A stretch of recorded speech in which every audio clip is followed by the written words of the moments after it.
So today is August 4th, and this is my daily rant for the day, boo. Okay. So yesterday, my son went to the Trump rally, and he was invited by Michaela, who actually spoke at the Trump rally, and he was invited to sit in VIP. And my son has really been working on his connections as far as business this year, and also in his political stance. Right now, my son is a conservative, and all of his friends that he's been dealing with in the political sector have been inviting him to events. Now he went to a Biden event and he couldn't get in because you had to have the jab. He went to an event with Obama and Obama was tucked away in VIP and he didn't get it, a real personalized experience. And then he's went to a few of Trump events and he went from just being invited to now he's VIP at these events, right? He's even gotten to the position to where he can take pictures with the people that are speaking on the stage, right?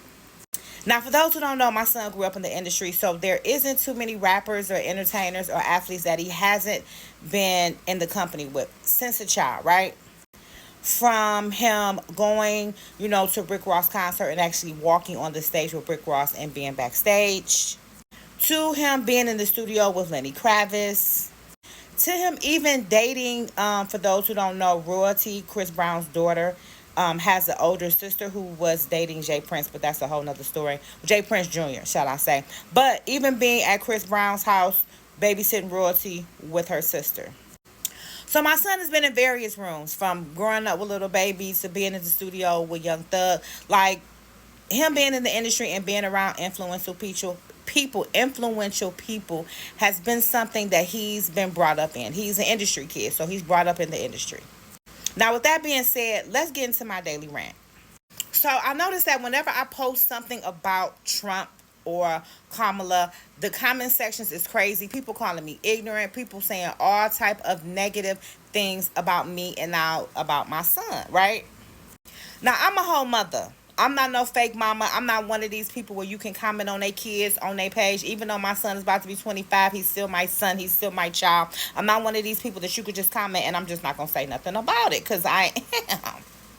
But I'm not about to make this daily rant about my son, about that post, because it is what it is. He's in them rooms. He feel how he feels. He's voting for who he vote for. He hangs with who he hangs with. And apparently the people that he hangs with is getting featured, is going viral, and all this kind of stuff. And he's in rooms that can really make a difference for his future generations. Case in point, his girlfriend's having a baby. So he's really, really, really focused on being in rooms where he can make a difference in the lives of his children, right?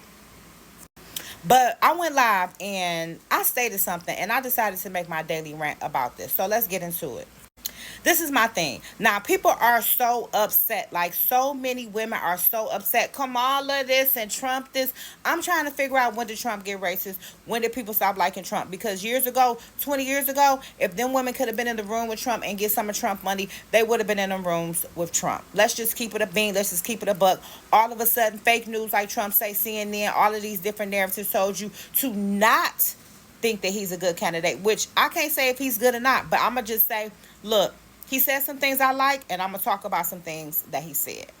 Now, if you just watch the rally, don't just watch the clips, he talks about getting people that are a part of the pedophilia ring, getting them arrested, stopping child trafficking, which is something that I firmly believe in. Not too many politicians I heard talk about this, especially when it comes to the presidential candidates. I ain't heard nobody talking about it. The only thing that Kamala said that I like is that her banning red meat, and that's because I'm a vegan, but I don't know how y'all meat eaters gonna feel about that. Did y'all miss that memo or not? Because I know a few fried chicken, pork chop, beef eating people who running crazy for Kamala, but you don't realize that she's trying to ban you from eating that meat that you love, boo. But that's another story.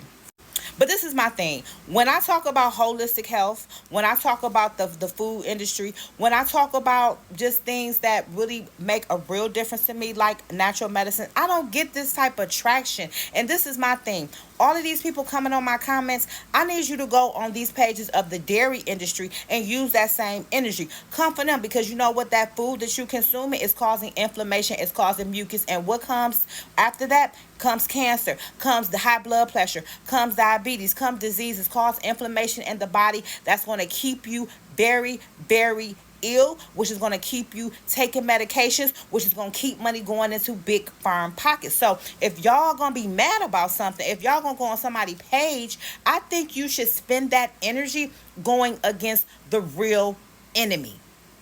Because the real enemy is not Trump. I'm going to just tell you that. And the real enemy is not Kamala, right? The real enemy is these food industries, big farm, and the entertainment industry that is pushing hypersexual content on us and our generation that is lowering our vibrational frequency. See, the news is telling y'all to be mad and be focused on Trump. Be mad at what happened to Sonya Massey. Be mad what happened to this person and that person. But you know what I'm mad at?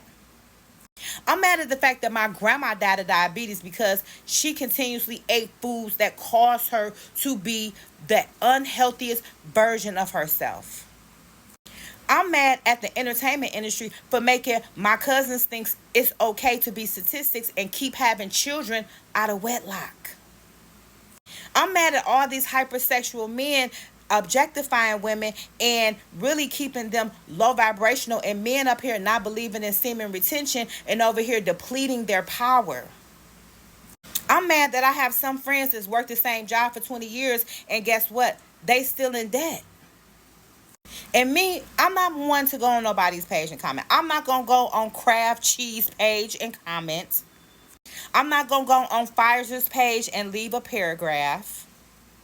But what I am going to do is turn on my camera and create content where I can address my demographic about the issues that affects us more than just who going to be the president. Because whether Kamala wins or whether Trump wins, guess what? The food industry is still poisoning you. Love and Hip Hop, Atlanta Housewives, and Basketball Wives is still putting out content that is lowering the vibrational frequency of a large demographic of my people. The Olympics is still having whole grown ass men fighting women. And topics such as like the Israeli president being assassinated is talked about and then it goes away. So why y'all want to be mad about Kamala or why y'all want to be mad about Trump, I need you to have that same energy that you have for my page and for everybody else's page that's talking about it, for these companies that is really making sure that the generations after you are full of sickness, are full of hypersexuality, and are dumbed down. Now, I posted a post about different books that I read, right? But I didn't get that same energy. And that be my thing. When I be putting out stuff that really be trying to help my community, I don't get that energy. But let me put out something that goes against the narrative of what mainstream is talking about. Now I'm getting unfollows. Now I'm being called ignorant. And who the hell is somebody to come on my page to talk about me and call me ignorant because my views are different than you? So if you're a Christian, do you go on Muslim pages and talk smack? If you a Baptist, do you go on Pentecostal pages and talk smack? If you a meat eater, do you go, well, some people do be coming on my page, but do y'all really spend this same energy going on vegan pages talking crazy? Do y'all go on holistic doctors pages and talk crazy and try to make them feel like they need to take the newest drug that the doctor is putting out? Y'all need to have this energy for those vaccinations that is causing autism in our children. If you ain't gonna comment on Fruity Loop's page, or if you ain't gonna go on Kellogg's page and say stop feeding our children all of these sugary stuff, and we gonna unfollow you and we gonna boycott you and you gonna cancel you, until you do that, I have no energy, I have no time for you being fake mad, fake woke, fake upset, and fake concern about political propaganda. Everybody want to have an enemy and have a savior. But guess what? At the end of the day, while you focusing on this enemy that's put in front of you, there's still an agenda to destroy you. So, I'm going to just say this. So all of those people feel compelled to go and comment something negative on somebody's page for their political views. Feel compelled to address the real monster. Feel compelled to make your own content that's going to raise the vibrational frequency and mass consciousness of your demographic. Okay? Don't spend time in my comments. And that's my daily rant for today. I'm out, boo. Peace.